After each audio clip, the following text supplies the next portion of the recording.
Welcome back. Our third panel will review U.S. policy efforts to bolster supply chain resiliency, identify gaps in existing tools, and evaluate strategies to address supply chain risks stemming from Chinese overcapacity. First, we will hear from Dr. Monica Gorman, who is a managing director at Crowell Global Advisories. Dr. Gorman will evaluate the effectiveness of the U.S. efforts to address commercial supply chain challenges related to dependence on China.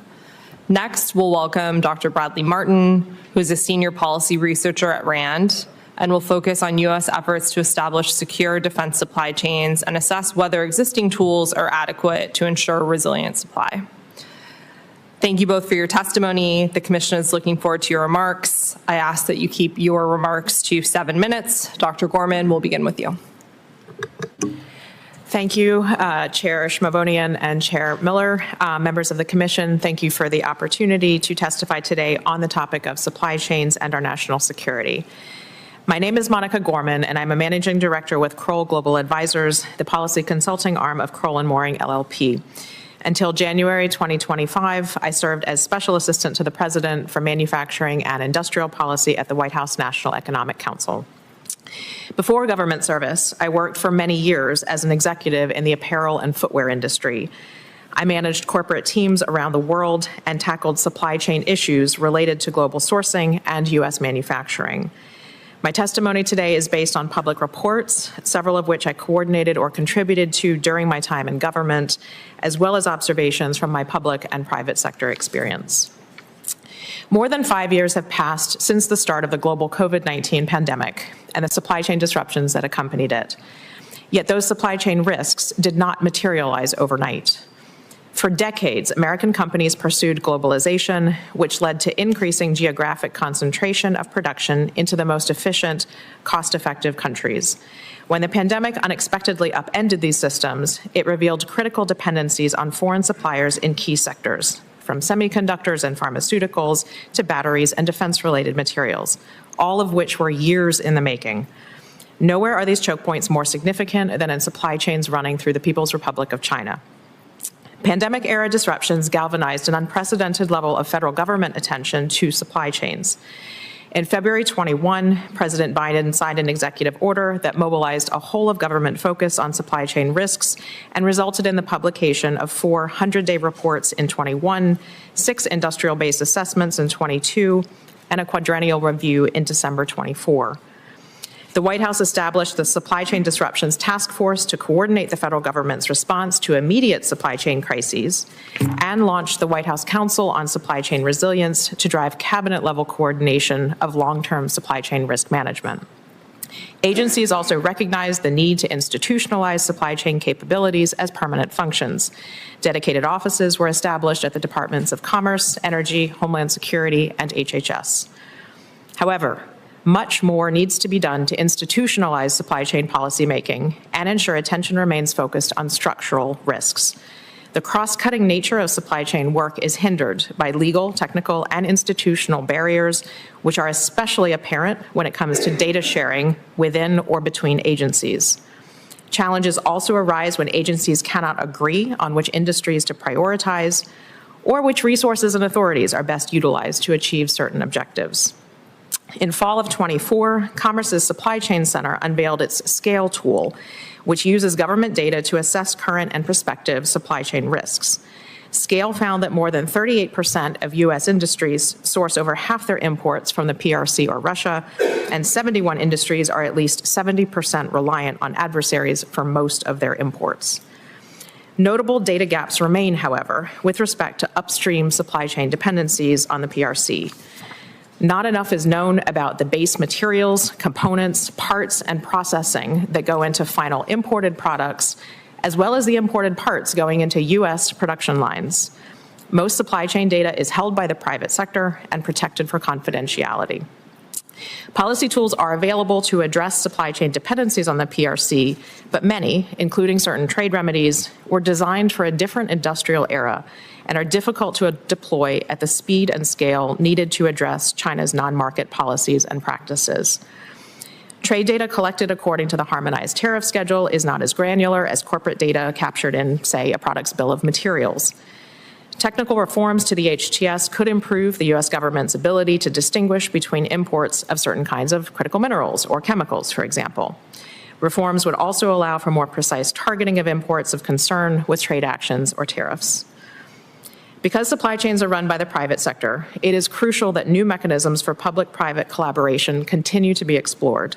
Successful initiatives involving voluntary data sharing, such as HHS's Supply Chain Control Tower, could serve as models for other sectors. Financial markets do not systematically measure and price in the cost of supply chain risks today. Companies do not routinely stress test supply chains against various risk scenarios. So policies that incentivize companies to consider and mitigate supply chain risks with the PRC during the normal course of business, and not just when a crisis hits, would help reduce the likelihood of latent vulnerabilities building up over time. As this commission knows, much has been done to invest in key U.S. industries over the past few years to reduce U.S. dependence on the PRC. That said, domestic demand continues to outstrip anticipated domestic supply.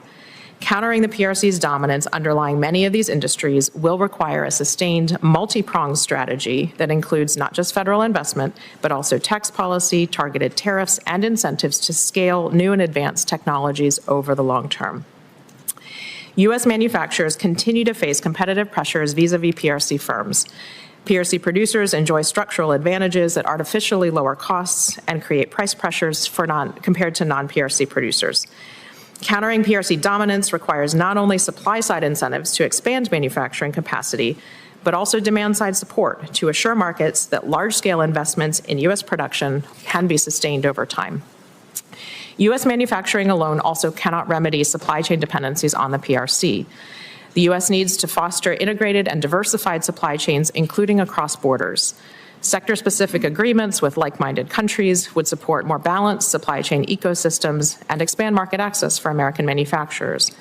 Ideally, these agreements would incorporate incentives to promote localized manufacturing of upstream components, further reducing dependencies on PRC sources. So functioning supply chains are a lot like being in good health. We tend to take them for granted until a crisis hits. As the pandemic-induced disruptions revealed, supply chains left solely to the design of market forces, particularly when a country like the PRC seeks to dominate global markets, yield dangerous dependencies and choke points that threaten the economic and national security of the United States. It is vital that the federal government proactively utilize all available policy tools and explore new ones to ensure that the pre-pandemic supply chain patterns do not once again become the normal course of business. Thank you, and I look forward to your questions. Thank you. Dr. Martin. Good afternoon, Commission members. I really appreciate the chance to speak with you. Although this Commission focuses on China and its actions, many of the things I'll cover today concerning the United States defense industrial base are primarily the result of actions taken by the United States over several decades. They are the result of long-term trends, the evolving threat environment, and complacency and undue faith in the U.S. ability to remedy shortfalls in the event of a crisis. What might have been true for the United States in earlier eras with respect to ability to react and recover from shocks may no longer be true. Readiness means prior preparation, not faith in the ability to react. This is not to suggest that the current vulnerability is beyond remedy, but to suggest that action is needed. China's preeminence in manufacturing across key elements of supply chains is well known. China has the largest manufacturing sector of any national economy. It dominates international trade, which means it is connected to supply chains around the world. Finding all the places where China directly and indirectly affects critical supply chains is nearly impossible, because commodities pass in and out of China at various stages of the production process throughout it. We do know that China is preeminent in several basic industries, without which other economies would have difficulty functioning. These include, just as an example, the processing of critical minerals, chemical production for industrial, pharmaceutical, and military use, some kinds of microelectronics, and batteries. These commodities are not always at the cutting edge of technology, but they're nevertheless essential. The U.S. government, and in particular the Department of Defense, has to counter this preeminence and tried to counter this preeminence in multiple ways. DoD has been proactive in trying to identify areas of supply chain vulnerability, both in high-tech developmental efforts, areas such as quantum computing and AI, and in more routine areas such as chemical production. But with respect to the defense industrial base, many of the shortfalls arise from issues in the broader economy. There may be no way to fix the DIB without fixing broader issues. The United States has historically been able to overcome supply chain shocks by absorbing initial damage and then turning to its civilian industrial base to make up capacity. This approach relied on a large and growing industrial economy with significant excess capacity that could be readily converted to defense production. This favorable situation probably will not be true for future contingencies, very unlikely to be true. And the DIB would have a very difficult time reacting to surges in demand that we've seen in such cases as the war in Ukraine or U.S. operations in the Red Sea, where the demands for ordnance in particular have been far beyond what planners might have projected. Relying on the market to kick up adequate, innovative, and well-supported capability on its own is unrealistic. There are certainly innovative companies and people in the United States, some of whom would welcome business with the U.S. government. But businesses attempting to provide production needed by the United States government still face a challenge. The significant concentration of material, some of it precursor to the finished product, resides in China. Even if agencies could coordinate with every sub-tier supplier, most suppliers could not identify the origin of all the parts in the systems provided. For example, China has a 30 to 40% market share of the world's legacy semiconductors, not the advanced variety, but the legacy, which makes it likely that any equipment using a semiconductor, which includes machinery control systems, pumps, lighting circuits, things used in normal applications in the military, are likely to have Chinese parts. Measures such as stockpiling will have limited value. This approach assumes that we know which materials are likely to be most critical, have some idea of what wartime or other emergency demand would look like, and require storage of material in a way that ensures readiness for use. Such stockpiling can be effective in reducing vulnerability, but it is limited by our ability to forecast exact demand. However, some actions can be taken. First, someone must be in charge of government policy and response. Every cabinet-level agency in the U.S. government has some kind of supply chain center that is focused on threats of concerns to that agency. This is understandable given the range of complicated threats, but the proliferation of organizations has not resulted in and may have hampered a coherent approach across the government and private sector. Lack of coherence results in poor appreciation of systemic threats. Second, cultural and organizational problems largely associated with the previous emphasis on achieving efficiency in peacetime must be overcome. These start with the recognition that there is likely to be inherent inefficiency in keeping material or capacity to produce material just in case. What might make sense for a business in steady state might not make sense when facing wartime demand. Third, emphasis must be placed on development of capabilities specifically designed to have a small logistics footprint. Equipment that requires extensive maintenance repairs with large numbers of highly trained people needed to operate and maintain it plays directly into Chinese strengths in supplying key material and increases our vulnerability to supply chain disruption. Finally, comparative advantages among trading partners apply in the DIB just as they do in other sectors of the economy. In some cases, allies and partners have resources that the United States simply lacks, such as some kinds of critical materials. In other cases, it will be simply more efficient for one nation to produce some commodities while others produce related commodities. Allies and partners serve as a means of gaining mutually beneficial investment in cases where pooled investments might have a better chance of generating both required capital and potential markets. As a broad conclusion, China is certainly the pacing threat, but remediation is less a matter of countering China than of addressing challenges that the United States has created for itself. Several things might improve the approach toward the execution of supply chain security in the DIB and elsewhere, but these may apply regardless of the adversary. The best approach to the current vulnerability is not to seek ways to punish China, it is to find ways to remedy a situation that the United States, in fact, largely created by itself. Thank you. Thank you. I will evoke Chair's privilege and ask the first questions. Dr. Gorman, the scale of the challenge is vast and somewhat overwhelming. So can you help us orient ourselves towards the principles that we should be thinking through, both as it relates to prioritization of industries, but also as it relates to the potential responses that we might have to the challenges that we're seeing from China? Sure, that's a big question. So I do think you actually hit on one of it, which is prioritization. We cannot do everything everywhere for every industry all at one time. So we are going to have to think through criticality. What are the most critical industries?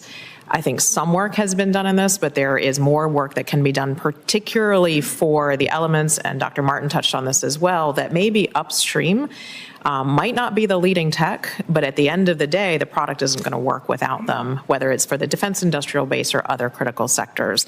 So I think building on the work that's been done, trying to think through this issue of criticality and dependencies where the lack thereof would create critical issues for both our national and our economic security. There's another aspect here in terms of time, so prioritization on where we focus, but it's also when we focus and how much time it's going to take. There's some areas where we might be able to make faster progress quicker, whereas there are others that are going to take a number of years, but if we don't get started, we're going to be that much further behind. And so I think balancing those two is going to be really important as we start to look at where we're going to focus authorities and resources. Thank you. Dr. Martin, anything to add to that? Yes, we know something about what the demand for weapons and weapon systems are going to be in the event of a war. The place where we really need to focus in terms of the DIB is in the commodities that are essential to producing those types of things. We know a bit about it, but we don't know enough. What we know pretty well is that we can't react to surge. So the most pressing problem we have to deal with is surge for commodities that right now are only kept to a steady state level. We're often responding to yesterday's problem. We are reactionary as opposed to anticipatory of the issue. Are there areas where you see an emerging threat where we are not focusing sufficient attention on currently?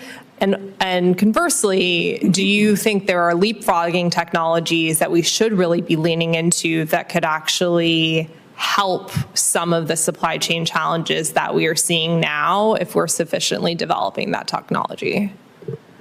I mean, I'll take the second question first. There certainly are leapfrogging technologies. It depends on which industry we're talking about, but take the pharmaceutical sector. There's continuous manufacturing. There are new biotechnologies that provide new ways to manufacture very important medicines. The challenge we have is scaling those, and it's kind of this perpetual challenge we've had in the United States for a while where we have the technology, but we need the patient capital, we need the time, and we need the investment to actually scale them to commercial level. There's also going to be trade-offs. We can't do it for everything. So I think starting to prioritize, determining where investment in those new technologies will help to get us there would be a start. There's other industries, but that is the one that I know best, so I'll leave it there. When we start talking about scaling, we have to think about what we think we would face in the event of a conflict. That's thinking future. That's thinking about what we think we're going to have to fight in the next war. The thing I think has become clear is that we have no idea how vast the demand for munitions, for spare parts, for those types of things are likely to be in the event of a major war with somebody like China. We have examples right now that we can draw on. We should be drawing on those to try to understand better how we can be prepared. I'll give you an example. Nobody expected Ukraine to go through as many artillery shells in the time that it went through artillery shells as it did. There were more artillery shells used in a month than we had previously produced in a year. Now we're trying to expand that type of production, but why did we end up in that position? Well, it was because we weren't thinking clearly about what the next conflict might look like. Right now, we have put ourselves into a fairly serious jam when it comes to ordnance that might be needed in the Western Pacific.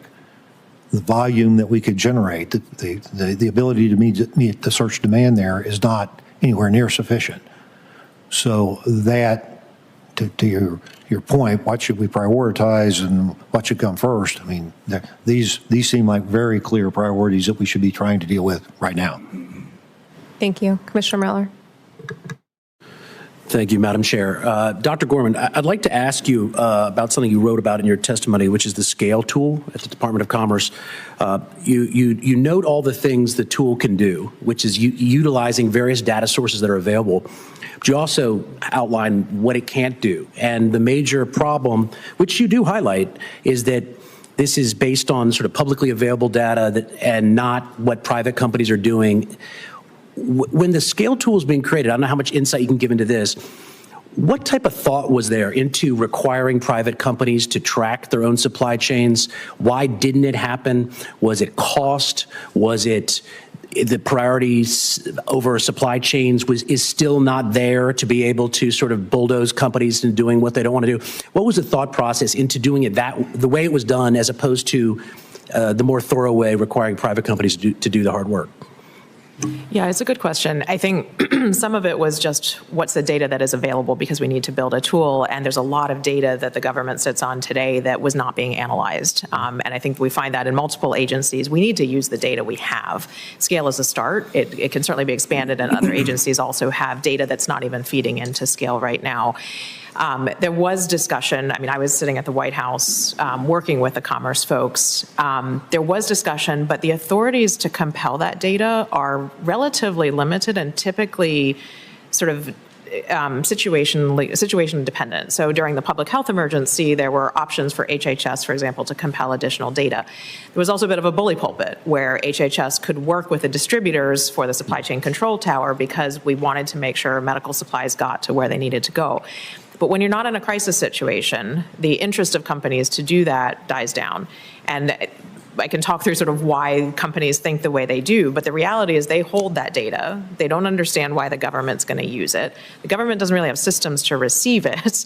And so it becomes very complex very quickly. But I think, as I said in my testimony, because companies sit on that data, exploring those public-private partnerships is going to be really crucial for us to get to the next level of this work.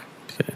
And to follow that chain, when you were looking at chemicals and the key starting materials, which are not available in any of the public data, was there a debate about whether the government should go deeper on this, or because it seems like there's one of the things that this hearing is highlighted is how it is completely insufficient to just look at APIs or to look at final products. The key sourcing materials are really the key to understanding what our underlying vulnerabilities are. They're not present in the Scale tool. They can only be done by private companies. Was this something that was talked about back and forth, but again, it was a matter, there's just not enough political pressure, not enough political prioritization at the time to be able to let policymakers know exactly how important these key starting materials are in the entire process, supply chain process? Yeah, it certainly was discussed more in the context of work around pharmaceutical supply chain specifically, as opposed to in the Scale tool. I think Scale looked at chemicals writ large, but the HTS schedule doesn't allow you to distinguish at that level when it comes to KSMs. And I think HHS has said in a variety of ways, and certainly there were a lot of policy discussions around the need for this, but that would require additional authorities. And amongst the many, many priorities that were debated at the time, that was not one that came forward. But I think as some work was done and the need became more clear, that remains an opportunity that hopefully can get taken up by the current administration and folks who are focused on it, because it is not an area that was explored as much as it should have. Okay, thank you. Dr. Martin, you mentioned labor being a topic that the Commission should be tracking more closely, and I appreciate that you highlighted that, because it's a word that hasn't actually been talked about that much today in any of the panels. Can you give us a little more insight into what labor shortages are most critical in terms of the defense industrial base? What are we missing here? We are very short of workers for shipyards. I mean, that's an obvious place where we could start. That there are ships that are way behind schedule and delivery. There are ships that aren't being maintained properly, largely because we don't have the labor to do it. Now, that is a supply chain problem in the sense that you can't complete the work without the people to do it. However, other places, we have difficulty we're going to have difficulty meeting reshoring semiconductor in any big way because of the training levels of the American industry. We recently did a workshop with people from the chemical industry. Their indication is they have a very difficult time getting not so much PhD chemists as people who are qualified to do the technical work, the less sophisticated but still essential work. Another example is even in quantum computing, we have heard that they got plenty of people in labs. I mean, plenty of people is obviously exaggeration, but there are people in labs who are capable of working on the most advanced stuff. Where we have real problems are at the level of the factory level. We would have a hard time establishing that type of supply chain because we just don't have the trained people to do that type of work. Okay. Thank you. Commissioner Freeberg. Thank you very much. Dr. Martin, if I could start with you. It seems to me that we're, last 5 years or so, we're trying to come to grips with the consequences of the convergence of two trends. One is the ongoing change in the character of the American economy, and in particular of our manufacturing capacity and our increased dependence on China for so many manufactured goods. And the other, and this I think is something that's grown since the Ukraine war, is the recognition of the continued plausibility of scenarios of protracted high-intensity conventional warfare. Is that an accurate description of the problem, would you say? It's those two things coming together? I think that's a very accurate way to describe it. The U.S. economy continues to evolve, and people move into what they move into, and industries move around, and capital moves where capital is going to go. We are still dealing with a situation, though, where the ability to use military force and the ability to credibly conduct a deterrent, carry out a deterrent, depends on the ability to produce a certain amount of advanced manufacturing type of capability. That advanced manufacturing capability has migrated out of the United States, and more to the point, even if we could get parts of that back, the precursor materials that go into that are coming from other places.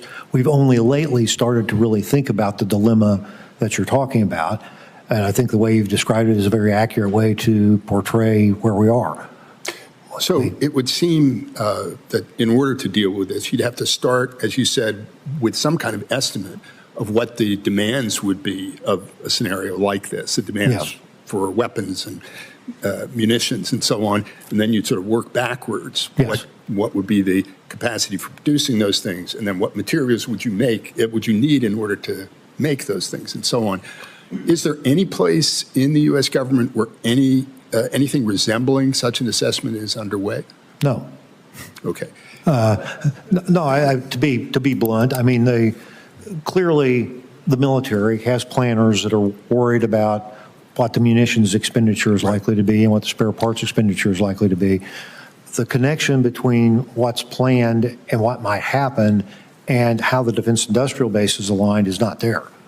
And also the problem would be it's not just the defense industrial base, it's the whole industrial base. That is correct. Okay, so we're even further away from that. The Defense Department may be doing the tip of the spear, but nobody is doing the larger. The further back you go, the worse it gets, yes. Okay, so Dr. Gorman, on this score,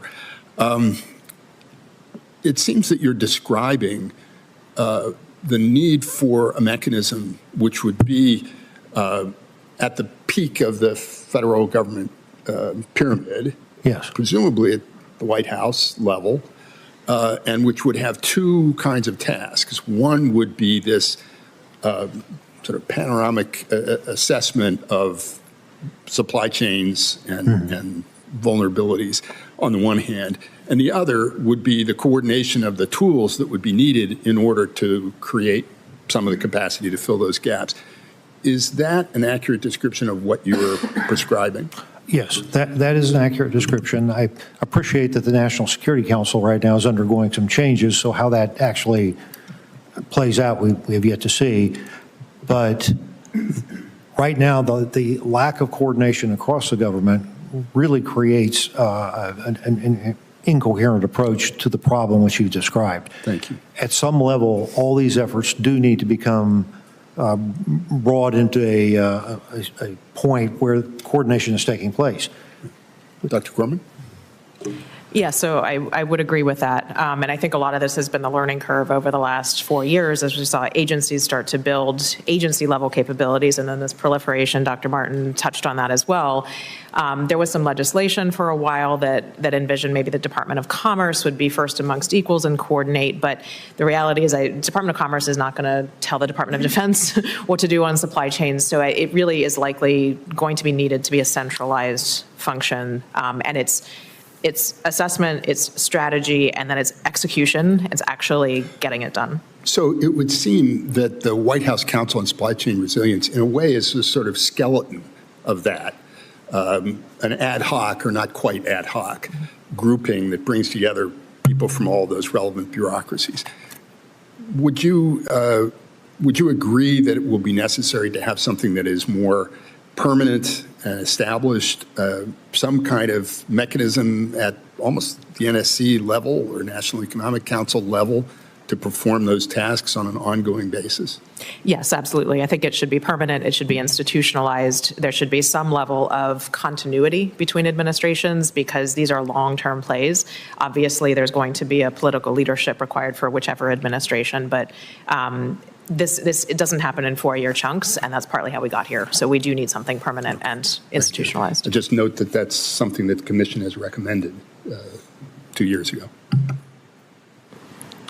Commissioner Goodwin. Thank you, Madam Chair, and my appreciation to both the witnesses. Obviously, we've been talking a lot in today's hearing about leverage and dependencies and vulnerabilities, and it strikes me that that's probably a two-way street. So curious as to what China's greatest vulnerabilities and dependencies are. I suspect those are fairly easy to identify based on what the party has said and what the party has done. But do challenges in data collection and analysis and our visibility into China's supply chains inhibit our ability to identify other vulnerabilities that may exist, number one?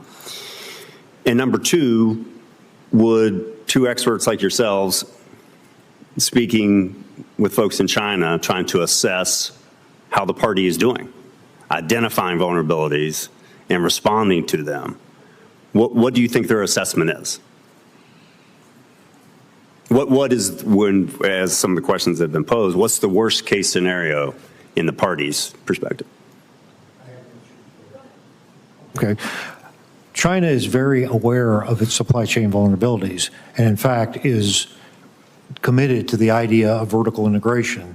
And if you look at wherever a critical mineral, for example, is being mined, you know, they'll have a company, they'll have interest in the port, they will transport the stuff on Chinese shipping, and they will get it to one of the 10 largest ports in the world, which are largely in China. So they're very well aware of this type of vulnerability. And they spend a lot of time thinking about how they could avoid being made vulnerable in the event of a crisis. You know, they're aware of the Malacca dilemma. They think a lot about that type of thing. And so their worst case is something like something gets cut off, we can't export things, we're going to have to, we'll have to deal with the economic disruption. Their biggest vulnerability is that they have to export stuff. So somebody has to buy the things that they make. They've not made the transition from being an export-based economy to being one that's more internally balanced. So they would be hurt if there were something came up between the United States and China, and there's something beyond a trade war, some major sort of contingency, they would be hurt. But then it comes down to a matter of who can stand it longer. And we don't actually have the answer to that, but part of that, you can look at the difference in the way each country responded to COVID, and China locked down and more or less maintained order. The United States went a different, we didn't lose order, but we did go a different direction. So I think the answer is their vulnerability is the same as that. If we don't consume things, they've got a problem, but they have thought a lot about how they'll deal with this, and I don't think that we've matched that. Over to you, ma'am. Yeah, I would underscore that. I think they have thought a lot about this, but their vulnerabilities are export-oriented. We certainly saw just with the drop-off in trade in April, China's exports didn't really decline. They just were diverted to other areas. I think we could see that at least as a short-term mitigating measure on their part. You asked in terms of lack of visibility into China, and that is a challenge, particularly on the government side and government data. If things are being wholly done within China, it's very difficult for us to know. But companies know, and I say that as somebody who used to oversee a global team, who had a team on the ground in mainland China. The companies know where things are coming from, and they know who their suppliers are, and those suppliers know who their suppliers are. And so that's where I think thinking about more opportunities for public-private collaboration with American companies who know where their things are coming from would help to provide some of that visibility that we don't have today. And that is a nice follow-up on the question I'd asked during our second panel about proprietary information. A lot of these companies obviously might be sensitive to sharing precisely that sort of information with their competitors, with the government, with the public. So what sort of barriers in your experience exist? You talk about the scale tool that would, if not make it public in a newspaper, but would allow the government to assess it, share it agency to agency, and otherwise foster more visibility into these global value chains. Yeah, so there's two questions in there. So agency to agency is one challenge, and then proprietary data from companies is a different one.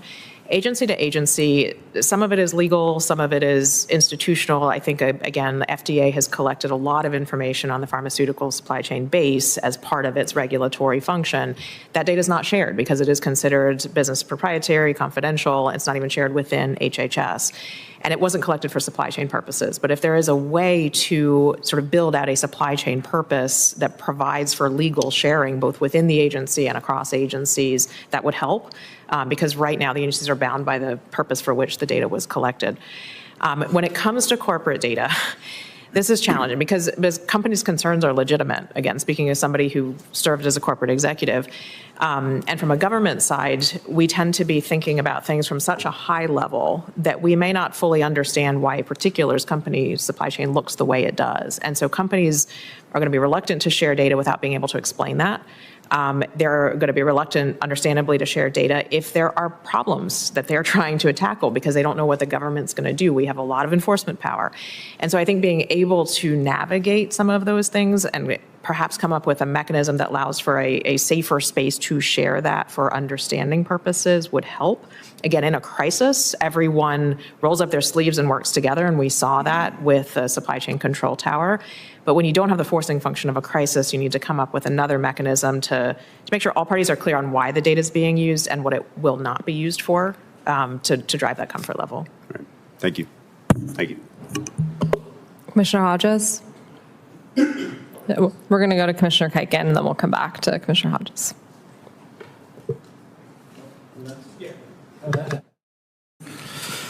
Thank you very much for your testimony today. Really appreciate it. Dr. Martin, you had started down a road talking about quantum, and then you sort of wrapped up very quickly. It's an area where the commission made some recommendations last year. I don't remember the exact words of it, but basically it was to figure out like what supply chains look like and where the U.S. should make a active decision to sort of vertically integrate, just because of global supply chains and where the risk is. If we were to make sort of recommendations this year, how would you think about the quantum ecosystem, whether it's a workforce issue or a supply chain issue? Would really just be interested in your views on that. And let me just sort of couch it in this way, that at least the way I think about it is quantum is an area, at least with quantum compute, is an area where there's an incredible first mover advantage. And so, if there's places where where we should think about over-indexing the United States, this might be one of those places. The quantum computing at the moment is heavily funded. Quantum computing at the moment is heavily featured in the academic setting. There are a lot of labs and so forth that are working very hard to make big advantages from that. The supply chains that would go with that are not well developed, and what has to happen in order for supply chains to develop is some decisions have to be made about what it takes to industrialize, to go from the laboratory into the field. And what that would imply is that somebody has to make a decision that this is the direction that the field is going to go, and that as a result, supply chains form around that. But the problem that I've identified has been that the supply chain for a bespoke type of product is going to be very vulnerable. So eventually, quickly, at some point, we're going to have to converge on the right technology. And I'm not going to try to say what that's going to be, but the right technology is decided upon, and from that, a market is established, and from that, supply chain naturally follows. I'm going to try to translate what I think you said, which was there's a academic belief that there are multiple pathways to a quantum computer, thing one, and then thing two, that until there's sort of a clear pathway to whichever pathway ends up proving to be the most fertile, we don't know which supply chain to build. Fair read? Well, it is, but the supply chain is established by the fact that a path is arrived at. Yeah. People are buying the product, and as a result, the supply chain can follow from that. But nobody's going to invest in supply chains for 15 different products. Dr. Gorman, I saw you nod your head. Do you have anything to add there? Yeah, I mean, I generally would agree with that, and I think it's one of the challenges we face more generally is that if we wait until the market is established, and that's a significant advantage that China has, because China says we're going to establish this market and we're going to invest in it even when we're losing money until we build it to scale, and by that time, the market's already established by the time we start investing. So that is one of the fundamental challenges. I love the way you put that. That was actually perfect. Thank you. I'm going to ask Dr. Martin, just because I heard you mention shipbuilding, but Dr. Gorman, please chime in. You clearly have a ton of expertise in this space. So shipbuilding, do we need more workers, or do we need more, you were talking about welders, I think, Dr. Martin. Do we need more human welders, or do we just need to develop robot welders? And I ask this question because as we sort of look at, the conflict in Ukraine, as we look towards 2027 and a prospective Taiwan conflict, and you sort of think about, modernizing the U.S. Military, I sometimes wonder, is the question, should we have more sort of aircraft carriers and more large ships, or do we need more smaller ships that can do more things? Do we need to think more about autonomy? Do we need to think more about semi-autonomous systems? And then that sort of leads the question into manufacturing, which is in the manufacturing space, do we need people, or do we need robots, or what do we need? And the Commission's heard a lot about this over the course of this year. Liza Tobin was at the hearing that Commissioner Shriver and I co-chaired, where she had actually a pretty powerful story to tell about advanced manufacturing. And one of the stories she told, which I did not fully appreciate, was the story of KUKA Robots, which is this incredible robot manufacturing company that basically had a hostile takeover out of Germany into China. So it was an extraordinary story. Welcome your reactions to the sort of narrative, and see what you think. And both of you, please. Certainly robotics will play a role in future industrial production, and that needs to be understood and exploited. For a while, however, for a significant period, there's going to be a need for skilled human workers to do the work that you need to carry out on, for example, ships. So it's a cost-benefit type of thing. There are times when it's going to be better to have a person rather than a robot. There's other times where clearly the best path is to rapidly automate. And then with your question about what force design ought to look like, we've looked at that a lot. Big, sophisticated, really complicated things are hard to maintain. We do need to be thinking very hard about a larger force of highly automated types of things that are more readily dispersed. If I may add, I agree. I think it's robots, it's also people, but there's a cost calculation here too. The more you automate, the more upfront investment there is in capital, and the more you also are doing it differently. So the qualification process for those parts, if you're using advanced manufacturing, is different. That takes time. That also, you're against the inertia of the existing industrial base. And so you need more money up front, more capital, more attention to automate more quickly, whereas it's cheaper if you can do it with more people, but maybe not the best bet in a long time. So those are the types of decisions that we are going to have to wrestle with as we think about the future of the DIB. So I think I heard you say change is hard and do both. Yes. Okay. Chair Price. Thank you. Dr. Gorman, I'm going to go back to the pharmaceutical issue. And you addressed some of this in your verbal testimony, some in your written testimony, and some just now in answering some of the questions, but I'm going to be redundant and ask again. Using the pharmaceutical issue, and you specifically talk about lack of data, could you talk what we're missing, what you are suggesting we do to fix it? Sure. So the FDA has quite a bit of data on who makes what, from APIs forward. So APIs, finished dose product, et cetera. FDA does not have volume data. So a finished dose manufacturer may report 3 different API manufacturers, but the FDA doesn't know where the APIs are actually coming from. FDA does not have key starting material data. So the API manufacturers know. They know where they're getting their stuff from, but the finished dose manufacturer may not know, and if they do know, that it's not something that they have to report to FDA. So I think there's a volume question to better understand the actual production, not just what could be. And then there's also more upstream elements that we need to understand. And in addition to KSMs, you also have excipients and other ancillaries that may not be key to the medicine itself, but they're key in terms of how it's delivered or how you keep the medicine stable. Those are sort of the nails and the widgets that we have in other types of manufacturing that we don't think about, but you can't deliver the drug without it. And so that's another area where FDA is really lacking in data, and ideally would be an area that would be looked at. So what do we need to fix to get what we need? Volume data, ask for volume data reporting, and then mandate additional data upstream. Does it go through FDA or goes through someplace else in government?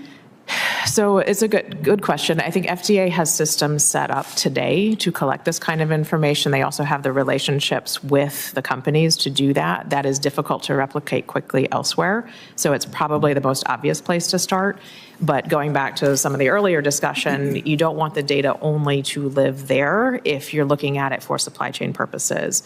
And even within HHS, you have multiple aspects of the pharmaceutical supply chain, really end to end, of FDA is the regulator, ASPR, which has money through its industrial base office to invest in US manufacturing, and then CMS, which sets reimbursement patterns and can really sort of signal on the demand side what is important. There's a real opportunity even within HHS to think end to end, and how do we use that ability at both ends of the supply chain to start to drive stronger incentives towards resilience. Thank you. Dr. Martin, you highlighted lots of issues that we have. What's your top suggestion? We have to do X to fix some of these things. The top suggestion would be to think seriously about the problem of surge. Surge is the most difficult problem that we have because we don't know how to deal with a crisis. And we are accustomed to the idea that if there is a crisis, if we scramble around enough and we spend enough money, we'll be able to fix it. But the truth of the matter is we no longer have that type of industrial capability. And I'm talking about surge being an issue across a variety of commodities, not just in the DIB, but pharmaceuticals are another example. If we have a war with China, or a significant reduction in trade with China, would not be able to react to increased demand if that were to happen. And where would that thinking sit? Well, I'm happy to do it. And we're doing it here, right? No, I think that this comes back to the national body that we were talking about, the integrating body, that resides at the level of the president. and the president's staff, because this is across the whole of government, the whole of nation. It's that type of issue. We're right now, we are where the United States was in 1948 when it was looking at how is it going to deal with national defense, which resulted in the National Security Council, all variety of different ways of dealing with the problem. We don't have a comparable thing right now for the type of environment we're in. That's the body that would do this. Yes. Just to add to that, I agree with the need for coordinating, but there's also accountability and attention. And in this space, more than any other, it feels like as soon as the crisis passes, everybody forgets, moves on to something else. And that's part of what got us here in the first place. So congressional accountability for, if a body were established, having regular accountability to Congress to report on what is being found, to ensure that that attention continues in the executive branch and the focus remains even when we're not in a crisis situation. Thank you very much. Vice Chair Shriver. Thank you. Very much appreciate the witnesses and appreciate being educated by you. I'm going to yield my time to my colleagues who are much smarter than I am on these issues. Commissioner Slevin. Okay. Thank you both again, and I don't want to be redundant to some of the topics that have been covered. I guess I'd want to go back again to what you both have spoken well on, just the interagency soup, I'd call it, and the lack of coherence you both have discussed. Folks who have watched 8-year-olds play soccer, there's that aspect of everyone running towards the ball, and having come out of an agency, I say that with having participated in some of that stuff. But if we agree that the White House counsel, picking up on Commissioner Friedberg's observation, that the White House counsel is kind of where the consensus is built and forced, take us a step further. What's the action that you would outline, the punch list, not to a specific sector so much, but like if you can just take us a step further as to like what would you see if in terms of we're past the reports, we're past the data, we have all the information, what are like some of the steps you'd see moving forward? Sure. So I would characterize the council as a start. It brought together the right people. It was established by executive order.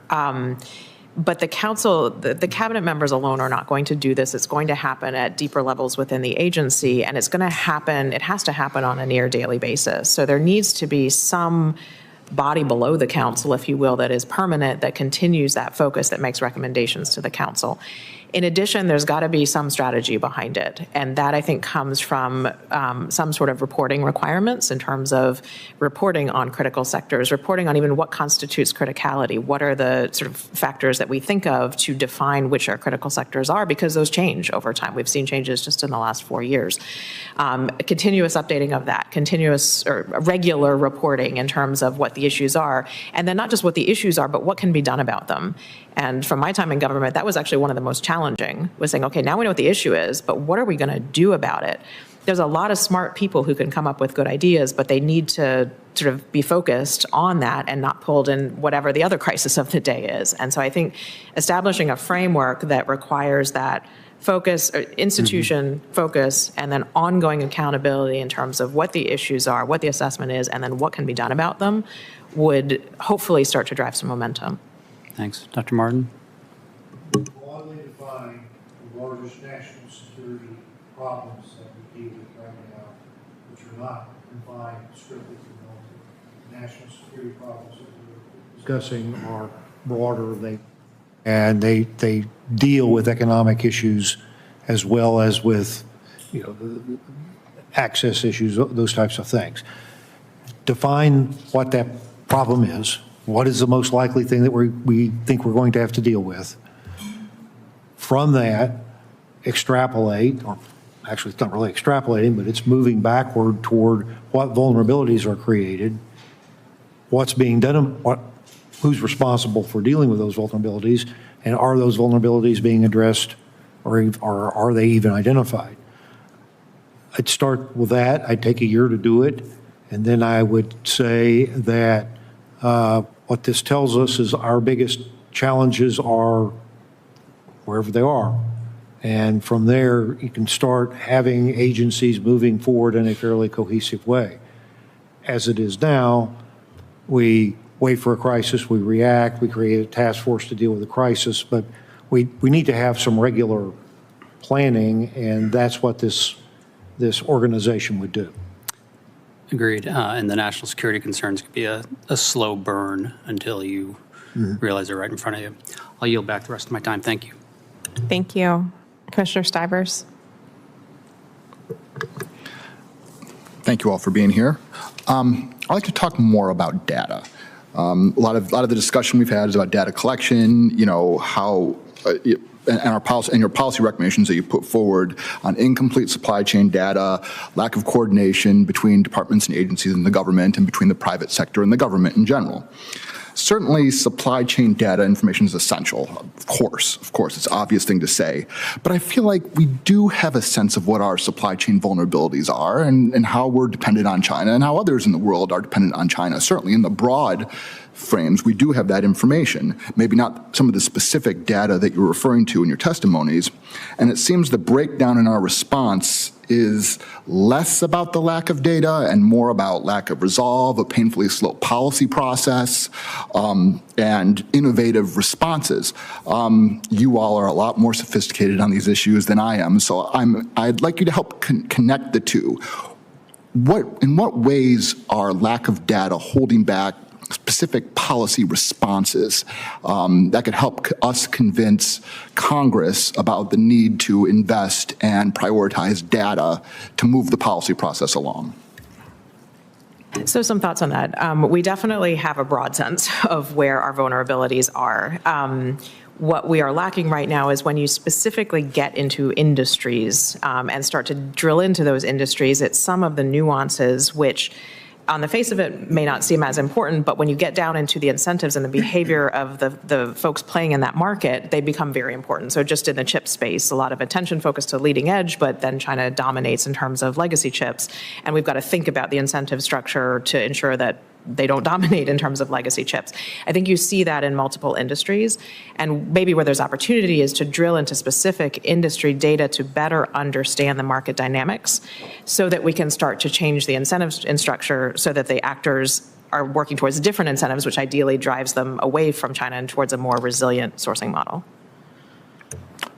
We don't know what we don't know. So we may think we appreciate what the broad challenges are, but I'm not sure that we actually have a really good sense of where the vulnerabilities lay.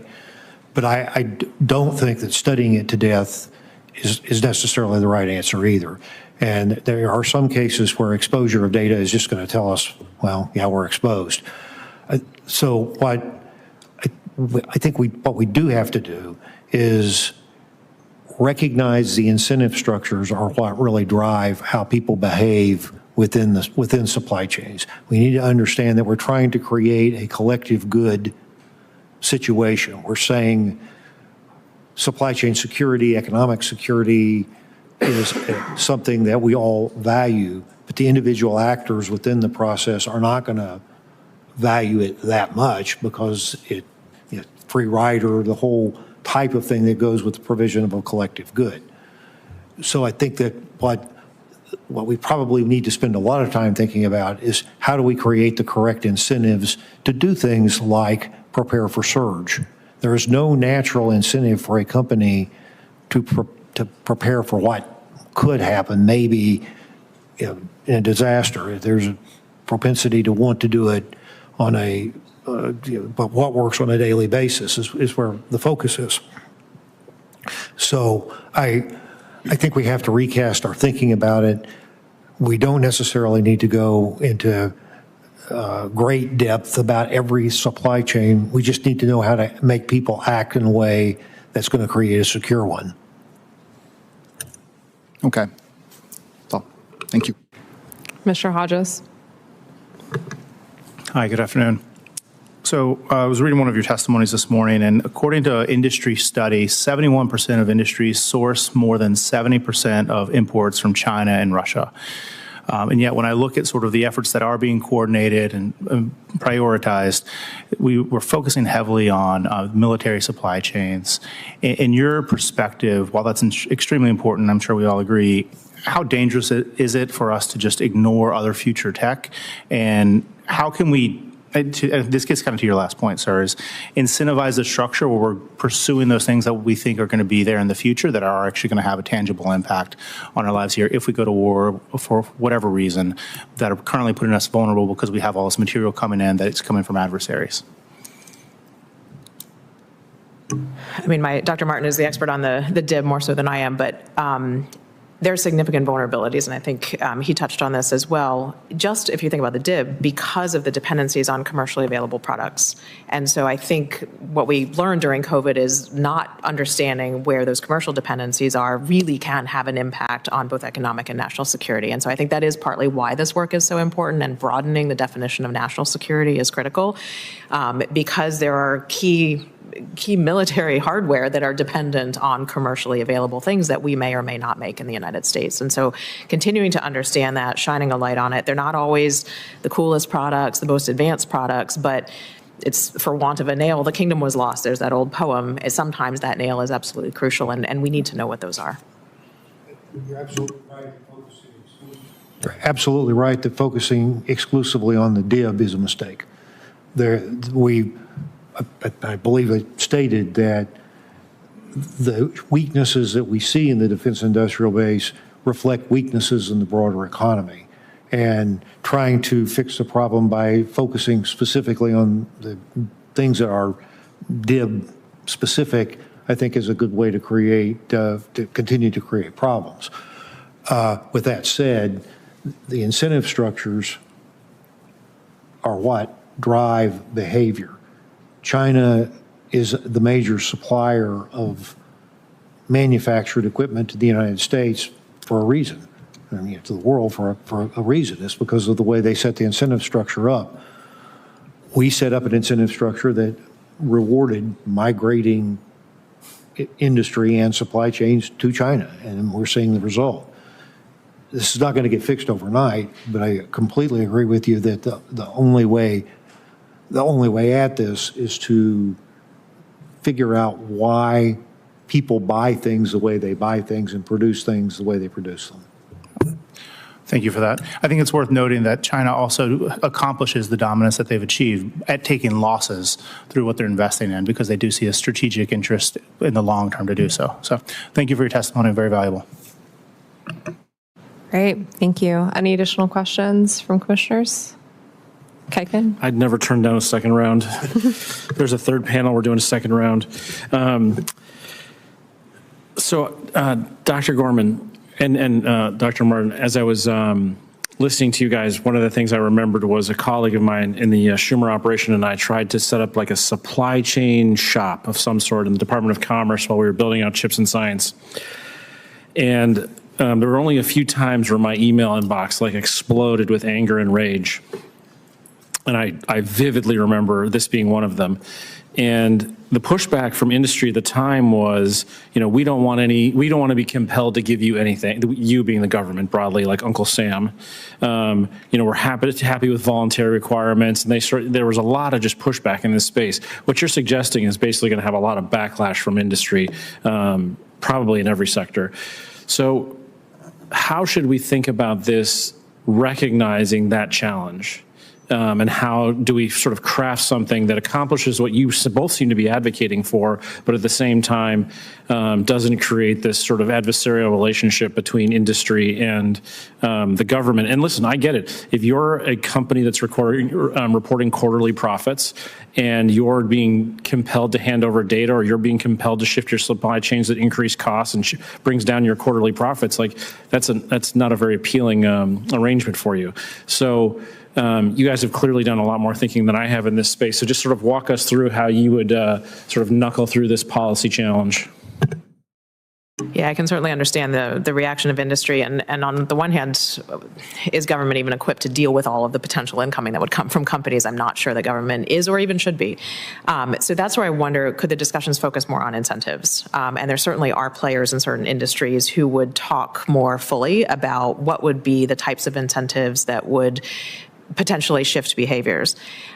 There's also, and I touched on it briefly in my written testimony, but thinking about how our markets work, and are there other incentives, including in, say, the financial markets, to think about companies stress testing their supply chains and understanding where their vulnerabilities are. We saw a number of our companies surprised by the COVID shocks. Ideally, and that is real risk, there's real cost to that, but the market doesn't price that in right now. And so would there be ways to even think about how the market could start to price some of these risks to help companies think about it? There is a short-term cost potentially if you're holding more inventory or you're dual sourcing. But if you could accurately price the value of doing that in a shock scenario, maybe the market would reward it more. So I do think there are some innovative ways that we could start to think about the incentive structures, including how business works, and ideally start to build some of that into business planning. So the part I couldn't figure out as I was listening to you is, what's the incentive? Are they getting a reward? Are they getting, like, is it like my dog? Is he getting a treat? Like, I'm not understanding what the incentive is if you're a company, right? It seems like, it sounded very appealing. It sounds like you're still compelling the government. You're still compelling a company to potentially give over information to the government that they don't want to give up. You could potentially see reporting around supply chain metrics. So there's been some academic work, some great work, but it's still somewhat preliminary on measuring supply chain risk. So what's your time to recover in the case of some sort of exogenous shock? What's your time to survive if certain parts of your supply chain system were taken down? Those are the types of metrics that you could start to think about. Imagine if Wall Street analysts were asking, what is your TTR? What is your TTS? Like, imagine if that was part of the reporting that companies did and did as part of their planning. You're not compelling them any particular way to set up their supply chain, but you are asking them to think about what would be the cost and the impact if there were shocks. It seems like the most natural way to do that would be creating a requirement for the SEC to ask that kind of information of people in their, whatever the number of the report is, the 1720 or the 1902 or whatever it is. Yeah, and it would be worth, I mean, this is an area that I think should be explored much more deeply than this brief conversation, but I think there is some opportunity there to build in supply chain resilience thinking and measurement into how companies are evaluated on their balance sheets. Thank you, Dr. Martin. Any views? Yes, compelling companies to give things is going to be a losing proposition. They'll find ways to get around it. They'll be irritated. You'll get nasty emails. I mean, it's not, that's probably not the right approach. However, what we are talking about is how do we provide something that's collectively good that everybody's going to benefit from, that no one individual is going to benefit from on their own. So the types of incentives you have to create are, first off, we have to say publicly, we've created a situation where we're trying to fix what we view as a national problem, and we need your help. That actually can carry some weight. Another part of this is to say, we're not using this data. The data we ask for is anonymized or whatever. We're not trying to use this in a regulatory framework.